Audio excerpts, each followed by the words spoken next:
রাজনৈতিক সহিংসতায় কমছে না মৃত্যুর মিছিল। চট্টগ্রামে আবারও রাতের আঁধারে খুন হলেন যুবদলের এক কর্মী।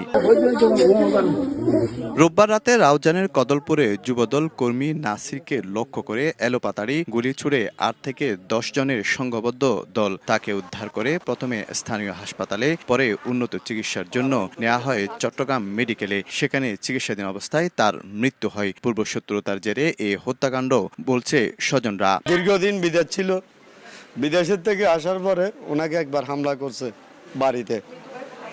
এখন হামলা করার পরে এখন উনি বাড়িতে ছিল।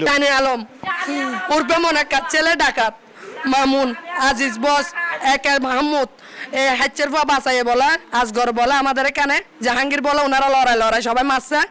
উষা গ্রামের বাসা বলে, ফারুক বলে, ওরা মারছে আগে 1 বছর আগে মারছে। এর আগে গেল 25 এপ্রিল এক বিএনপি সমর্থককে গুলি করে হত্যা করা হয়। এছাড়া আধিপত্য বিস্তারে রাউজানে গত 21 মাসে 22টি রাজনৈতিক হত্যাকাণ্ড ঘটেছে।